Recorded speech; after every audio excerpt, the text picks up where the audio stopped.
শোনো কাজের কথা শোনো। আশ্বাস নামে একটা সংগঠন আছে, সংস্থা আছে, হ্যাঁ, মেয়েদের সংস্থা, মহিলাদের সংস্থা। তুমি এই আশ্রমে থেকে আসছো? আমি তো হোম থেকে আসছি, হোম বাড়ি থেকে। ও হোম বাড়ি থেকে। ও বাবা, সেই কোকো আমার দিয়ে গেছে, মেজে দিয়ে রাখতে হবে, আমি তো রেখে দিছি। ঠিক আছে, ওগুলো তো খাবার পাঠিয়েছিলাম, ওগুলো ব্যবহার করবে। ওগুলো থাক তোমার কাছে, আবার খাবার পাঠাবো আমি।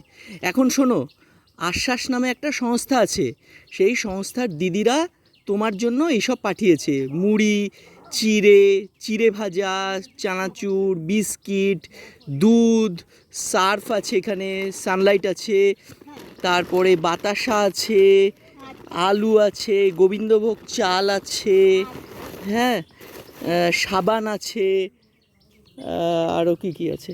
তো এইগুলো, এই তো এই যে এই, হ্যাঁ, এইগুলো এর মধ্যেও আছে, এর মধ্যেও আছে আরও, হ্যাঁ, এগুলো সব তোমার, ঠিক আছে।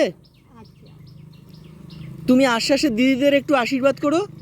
হ্যাঁ, আমি তো আশীর্বাদ দিচ্ছে করবো, ভগবান ওদের সুখী রাখুক, ভালো হোক।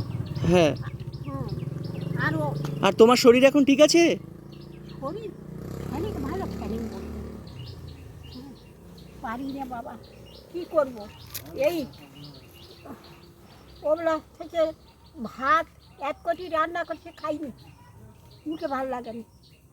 একটুকু বেগুন ভাতে, একটুকু আলু ভাতে। আচ্ছা শোনো, এর মধ্যে একটু গোবিন্দভোগ চালও দিয়েছে, হ্যাঁ, ওটা আলু দিয়ে সিদ্ধ করে গোবিন্দভোগ চালের সিদ্ধ ভাত খেও।